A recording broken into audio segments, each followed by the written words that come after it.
Okay, so let's talk about carbon, or rather, let's talk about how to eliminate carbon from everything that we do. But before that, I'm a sustainability specialist with Gensler. My name is Suryabala. And a little bit about Gensler. Gensler is the #1 architecture firm in the world, and we have about 53 offices and growing.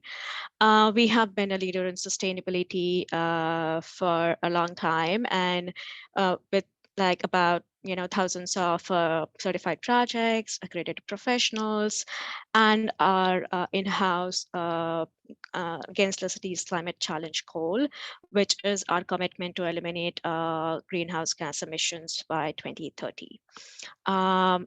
We work under various practice areas. Climate action and sustainability practice area is one of them, but that's where I work on. And we work on strategy, analytics, and certification for that.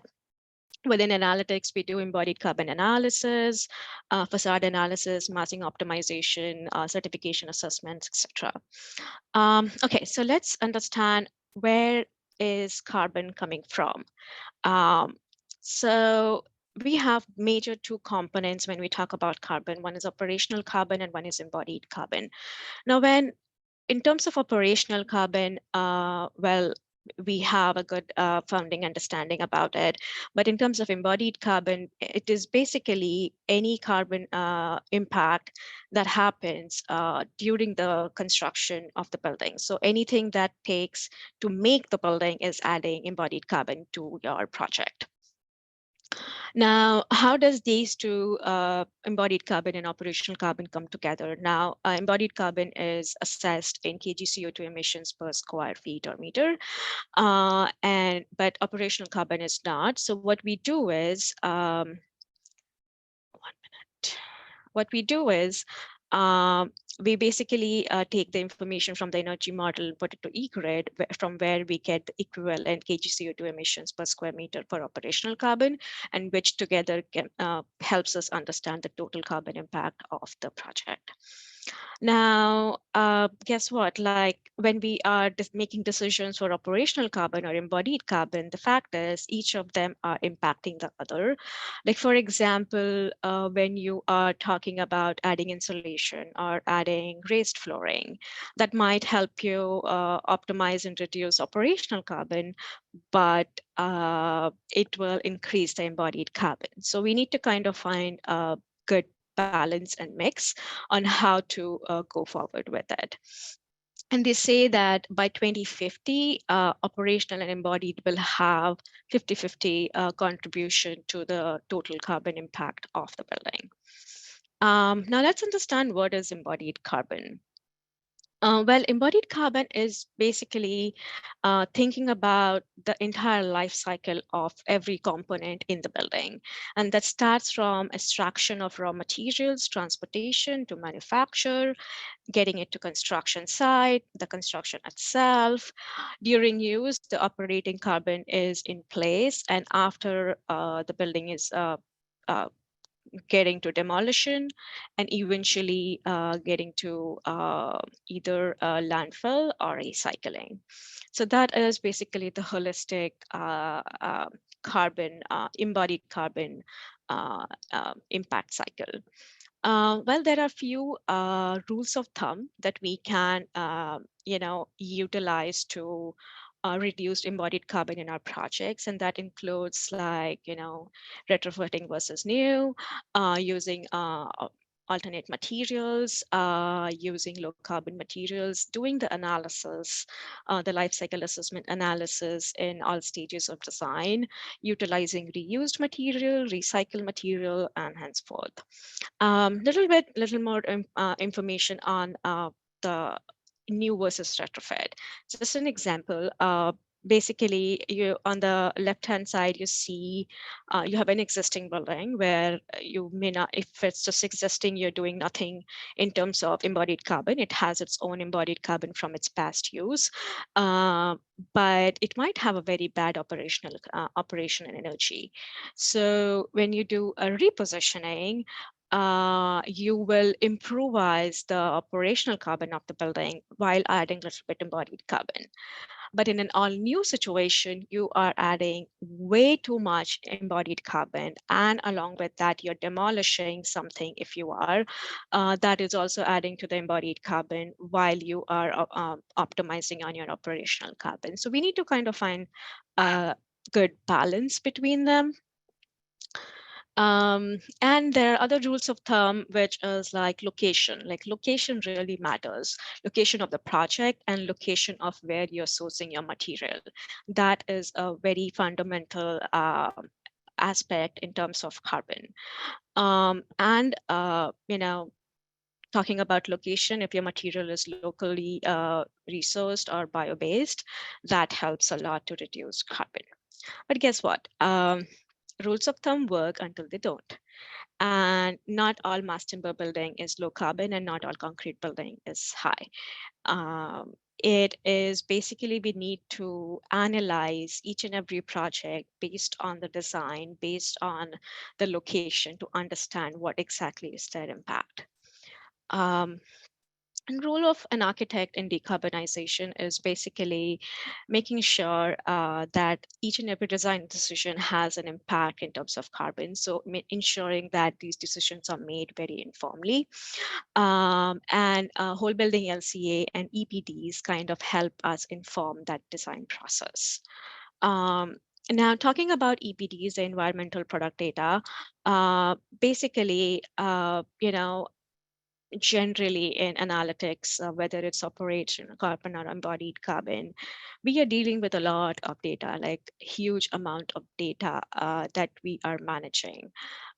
It is as much as in a world which is 3D, data is like a fourth dimension on architecture.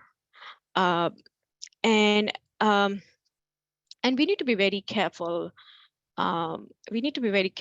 about making sure that we manage and interpret these data carefully and correctly in order to help the design process optimize as we go along. And EPDs have a huge role in that. The environmental product declaration is basically where we get the global warming potential value of each material. And that GWP value is basically the embodied carbon that we are talking about of that material. Now, what is an EPD exactly? It's basically more like a food label, which is talking about the environmental impact of the material in the 6 life cycle impact indicators, including like global warming potential, which is the embodied carbon, along with acidification, eutrophication, etc. And these are declared in the EPD for the entire life cycle if they have the data available. And that includes stages A, B, and C, and eventually D as well. As the markets stand right now, at least in North America, the data is available mostly for stages A1 to A3, and that is why we have been utilizing those stages as our analysis point. Little bit about the process of how we optimize embodied carbon in a project. Basically, a team would ideally have the design team, the structural team, the LCA analyst, and the specification writers, because all 4 play a very important role when it comes to optimizing embodied carbon. And what is an LCA analysis? When we talk about it, it is basically you have an inventory that comes from, Revit or Rhino model, and then you have a tool which from where you are able to assess the carbon impact of each and every material, and that gives you the total carbon of the project. There are various types of LCAs, and that includes single material assessments or assembly assessment or design options that you might have, and eventually the whole building life cycle assessment. And how does these relate to each other? Well, a product LCA gives you the EPD gives you the GWP value, and the GWP value when put to software that we utilize and we will be talking more about gives the whole building LCA. A little bit more on the tools. Rhino, SketchUp, Revit, these are the tools from where you get the volume of the material. Then you utilize the LCA tools like One-Click Tally and Athena. And then you basically get onto the process of optimization. While One-Click is compatible with Rhino, Grasshopper, and Revit, Tally is only compatible to Revit. And at the end of a study, once you're done with it, you would know the total carbon value of the project and the impact of each and every material in that total carbon that you have. And also you will understand where do you stand in your industry-wide in terms of the total carbon and in terms of industry, your benchmark, where do you stand in terms of the industry? And you will also understand how is your model, which is shown in purple here, is doing based on the baseline, which is shown in blue. And then like when we're talking about baselines, we are basically talking about like ashrays for energy. The material baselines are basically where we know what is good and what is bad. And these baselines have been made by the Carbon Leadership Forum. And this is used in North America as an industry practice right now.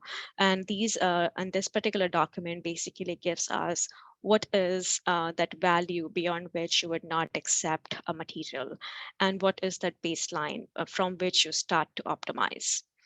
I'll send you a link to this document after my presentation. And talking about like materials, now material in itself, like information on the material in itself is coming from the baseline, but how about materials acting with each other? Like there are good materials, there are bad materials, but like, concrete and steel are generally having high impact, and bamboo or hemp can have a lower impact. But then like wood can have both high and low impact depending on where it is resourced and where is it getting used. So we need to be very careful when we are utilizing the various material options in our studies. There is a pretty cool tool that was made by Danish Royal Institute. Basically what they did is they have categorized materials based on their carbon values. Now I'll send this link to in the chat after the presentation, but it's pretty cool the way they have distributed, all the wood is being like, which has zero carbon impact is, placed in the bottom part, and then as you go along, you basically are in. I mean, it's basically saying that particular material has higher impact. And finally, I want to end my presentation with a positive and a futuristic idea that there's a lot of new technology coming up right now in terms of materials, building materials, and materials like mycelium, hemp, carbon sequestered concrete, etc., has a huge potential and kind of gives us a hope that we will be able to design low carbon in our future, provided these technology, comes into mainstream market. They are very promising and they are having a huge potential. That is what I had. Thank you. Thank you so much, Suryabala. And that was definitely a lightning talk. We squeezed in a lot of information in 15 minutes, but I encourage everyone to put their questions in the chat. I think we're gonna have a really robust discussion based on the material that you presented. So thank you so much for that whirlwind introduction into it. So now I'd like to invite Duncan to give an equally whirlwind tour of embodied carbon and his perspective on it. So I'll turn the floor over to Duncan. Thanks very much.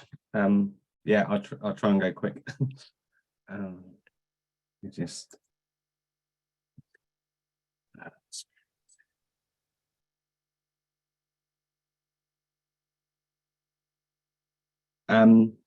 Yeah, so as mentioned, I work for TT in our London office, and I lead the sustainability group there. But what I wanted to talk to you today, because I think this is really interesting when we think about how the facade and whole life carbon. So by whole life carbon, I'm thinking about operational and embodied carbon together. And facades have a significant impact to play on both these areas. So when we look at good facade design, what we're trying to do is trying to balance for a number of things. So we're trying to protect from overheating. We're trying to enhance daylighting and lighting, balance solar heat gain, loss, depending on the climate, mitigate glare, enhance views, reduce upfront carbon, reduce maintenance and replacement where we can. We're trying to increase the durability and longevity of a good facade, and thinking about end of life, we try to think about disassembly, reuse, and those circular economy principles.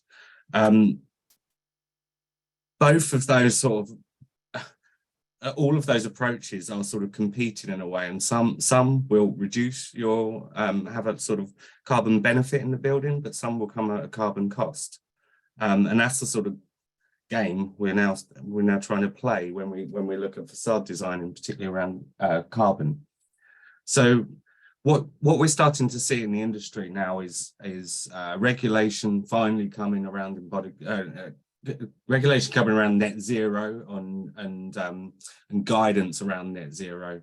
We're seeing cities setting net zero targets. We're seeing portfolio managers setting them. We're seeing universities all sort of having these net zero ambitions, and along with that, we sort of got guidance coming out of how to make reductions. Now, just as a caveat, net zero doesn't always include embodied carbon. It can sometimes just mean operational carbon. So it's just something to be aware of. But the variations do vary. But this is an example of some guidance which is from LETI, which is it's a UK-based voluntary group that I'm involved in. It's a low energy transformation initiative. We write a lot of guidance, and you're starting to see similar things around this appear. So within that guidance, we're sort of, and it's designed for UK climate, so we're sort of proposing buildings should have triple glazing, thicker insulation, shading where they need it, lower window to wall ratios, operable windows, reduction of thermal bridging, and increased durability is sort of where these sort of guidance are going. There is guidance on embodied carbon, but this is the sort of things around operational carbon. Now, when you look at each of those measures, glazing, insulation, shading, they're additional items, and they can add in additional embodied carbon to the design that we wouldn't have traditionally there. So it starts to, as I was saying, you start to sort of think about trade-offs between the two. So when you look at like the first one on that list was triple pane benefit, triple pane. So the benefit of your triple pane, I've just got to move the toolbar out of the way. Sorry. The benefit of a triple pane is your thermal performance improves, you reduce your energy demand on the building because there's less solar gain or loss, and you can reduce your MEP costs, even in terms of system sizing and your cost of energy, you know, because you're reducing how much you're pulling from the grid.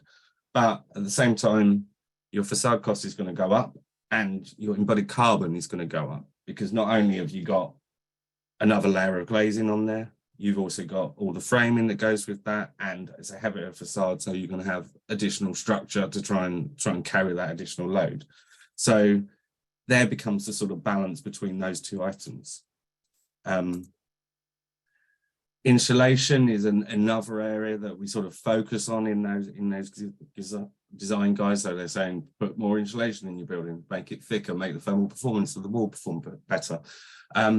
Now, insulation is an interesting one because we have some very traditional insulation materials that are very high in carbon, and some sort of, as was shown previously, some of the bio-based sort of materials. They're sort of, we've seen cork and stuff like that as an insulation material. But what's really important to note is that they don't all obviously don't, as you know, they won't have the same thermal performance. So you're going to have thicker insulation required to meet different performance sort of criteria. So that can lift the sort of embodied carbon as well, and also reduce space. This is a sort of example of a project I'm working at in London at the moment, where we are sort of driven by the MEP team, our building services engineers, to try and get to this sort of calculated U value. They're trying to get the U value target of 0.19. And for us to get to that would require us to put on another level, 120 mil of insulation in this SFC wall. So you've got studs as well. 120 is maybe 4 or 5 inches in old money. So there's an additional material for us to get that sort of down to the target where we're going. But it's actually quite a small benefit for quite a lot more embodied carbon. We'd lift the embodied carbon of the facade by 3%. Now that doesn't sound much, but that's significant over the whole of the building when you're playing with reductions, particularly if you say you're going for a LEED credit or something like that, where you're trying to get a 10% reduction. So with 3% can be a significant increase. So you sort of have these need these conversations like, is there going to be a benefit of that? Is that a significant benefit enough in our operational carbon saving to justify how much we're sort of loading the building? When we look at like those mineral like insulation materials a bit closely, this is another example in a school in America we were working on, where we're looking at different mineral wall thicknesses, R values. So this is just, they're the same graph, they've just blown up. So on the left here we have metric tons of CO2, so that's operational and embodied carbon combined. So at the start you have a sort of carbon budget. You spent some carbon in your embodied carbon at the front, and as the building goes on, it uses more carbon as it operates. So operational carbon, this is time. So what we have here is the different sort of R values, so they're different thicknesses. So what we're looking at is, does it make sense to do a very thick insulation? We get good operational performance, but is there a point where actually we pay back what we spent up front? So we're sort of looking for those, yeah, this makes sense. After 3-4 years, yes, we've had a penalty on carbon up front, but the building's running so efficiently that we're making it work. But that doesn't always work. On the same building, we looked at the roof, we looked at the insulation materials on the roof, never got to the payback over the lifetime of the building. This is 60 years. We've got R30 up to R60 insulation on the roof for different XPS and polyiso. We can't get the efficiency doesn't improve enough for us to justify to going that thick. So and maybe it would get there in 120 years, I'm not sure, but there's that's what you're trying to get to those points. We also play around with the form of the building. We're trying to reduce putting additional materials on the facade where you've already got material there that could act as to do something. So this is a building in London that is student accommodation. We're trying to negate the need for shading by using the mullion spandrels, the shadow box of the window, and some vent panels to try and protect. But what we consider, this is a tool we have that we use to consider all our iterations. So within this tool, we're considering a box model study, and we have geometry changes. So orientation, vent width, the side of these vents, and the depths of these, what I've called mullions, but spandrels and that. So we're looking at different depths, and we're looking at positioning this vent on either side of the window. And we report back on embodied carbon for different framings, different systems, but also we're reporting back on daylight metrics, such as daylight factor. And I'm just going to pause it. And we're also reporting back on peak radiation and hours above a threshold. So this threshold is delivered to us from the MEP team. They tell us how much solar gain they can have, the system is going to be designed for within a perimeter zone. And we look at how many hours over the threshold is this sort of arrangement going to have, like the radiation coming through is going to be above that sort of threshold. So we run multiple iterations behind the scene, and then we bring all the stuff together. So in this case, say we have a threshold that we're trying to meet. There's a target that we're trying to get to. So we're looking at the east elevation here, and our target is daylight factor of 2.5. You've got to achieve that. So we filter through those results, and these are the 4 arrangements that actually get us to that target. Now that also tells us how many hours above the threshold we have, the peak radiation on the facade, but it also reports back on the carbon in 3, because we're looking at 3 different sort of facade systems: precast, unitized, and hybrid. And that then we can also look at daylight runs on there as well that help us to visualize what we're actually looking at. But it then gives us that arrangement that we go, well, this is the lowest performing in terms of the impact on our operational carbon. We're not at the stage where we're doing full energy models at this stage because it's a bit too early, but we can sort of think about daylight and solar gain. That's how we're sort of approaching it at the early sort of stages. The same building, once we get to we've looked at the embodied carbon, and then we start to think about where is the carbon in that facade, once we've chosen the facade type, we won't do the hybrid because it's the lowest carbon arrangement, but where additional savings can be made. So we're looking at all the key elements, and then you get your highlight ones. So we've got like precast, and aluminium is a big contributor here. So so then we start to make these choices, and these are conversations needed right at the start of the project, very early in the project. So we're saying, right, if you want to reduce your aluminium, get lower in target, we're going to have high recycled content. That's going to have an impact on your procurement because it's non-traditional procurement streams. So can we do that? Can we take the cost? Is the procurement team okay with it? Is the client okay with it? You need those conversations early. Similarly, we're looking at changing the design. So like we traditionally would have an aluminium front and back panel. What if we actually went all the way down and had no front panel and just a steel back panel? You're going to have an impact on durability. What does that mean on replacement cycles? What about carbon in the future? How long is the facade going to last? Again, it's like, can we cope with this? Cement replacement is and this is something we've battled hard with the concrete industry and the precast guys, is to start getting cement replacement more readily available in precast panels. They don't always like it on facades because it has an impact on color and finish. So again, and also non-traditional procurement route. So again, it's like, is the architect happy with this? Are we happy with the finish? Do we want to actually, we want the carbon reduction more than X, Y, Z. And I was talking about maintenance and cycles, and facades are really important in this. When traditionally we did a lot of focus on structural embodied carbon for years, and it's all about the structural embodied carbon is all about the material choice and your design. Now, facades have a lot more replacement cycles during the life cycle of a building. So yes, you have upfront carbon, but how often is a certain design going to replace the gaskets? Is it 20, 30 years or something like that? Will you need to replace the glazing? We've got climate change happening around us. Are we going to need to improve the performance of our glazing in 30 years? We're seeing that in London. I'm sure it's all over the States as well. All our old buildings need upgrading to get to, if we're going to get to our net zero ambitions. Do we need to think about how we design our facades so that we can adapt them as well in the future, so to reduce these replacement cycles? And again, designing for, like I say, designing for that adaptability and disassembly. So can you change it? Can you take it down very easily? I don't know if I've run over. I'm going to quickly go through this section. I just wanted to talk about Rolex Tower because this is an interesting story, and I think it's what I term a bit of greenwashing. So we were asked by the client and the team to look at integrated PVs in the facade. Now, this is a tower that's been built at the moment. It's in it's in Manhattan. So it's a very dense urban area. It's got tall buildings around it.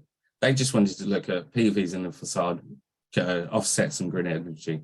But we wanted to we were a little bit uncomfortable with that because we thought, well, I don't know if it makes sense. These cells aren't that efficient at the moment. When we did this study, they're better now. So we looked at the operational carbon save because we knew that from the grid. There's a good sort of operational carbon grid numbers we could use for New York. But we're also looking at the embodied carbon used in the installation of these facades, panels. And we thought about well, what's the maintenance and replacement cycle here? So we have quotes like they give you a warranty for 20, 30 years. So when we looked at each of these panels, some would not sort of pay back that upfront carbon in terms of offsetting grid energy for over 500 years. We only found a couple of panels on the very top of the building that would do it within 20 years.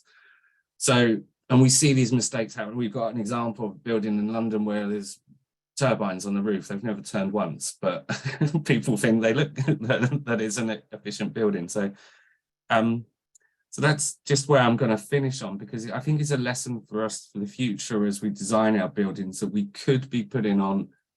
If we're not careful, we're going to look at buildings in 30 years' time that are littered with different shading strategies, different energy saving devices that haven't been thought through thoroughly, that aren't actually making a reduction or actually a penalty for a building. So we just want to make sure when we in 30 years' time that we're not, our kids are asking why did you design that building like that? That's got unnecessary material in it. And now we've got the tools to start to be able to do those comparison studies and really make sensible choices. And that was me. Thank you. Sorry if I overrun. No, thank you so much, Duncan. And thank you for both of you for really sticking to that lightning talk, condensing a lot of information into 15 minutes. You know, if I didn't think that buildings were complicated enough after watching both your presentations, I have a whole nother level of magnitude of appreciation when it comes to building design. So thanks again so much for your presentations. I'm sure that we'll refer back to them, but right now we'd like to go into some Q&A, and people have put some questions in the chat. So for people who put questions in the chat, if you would like to unmute your camera and ask, or unmute your voice and or camera to ask them, feel free to do so. You can just raise your hand and I'll call on you and you can do so, or I can read them straight from the chat. So I'll give you like 10 seconds to consider if you want to raise your hand and ask the question, or I can read them for you. Yeah, Lisa, do you want to stop the recording now? Sure, let's stop the recording. Yeah.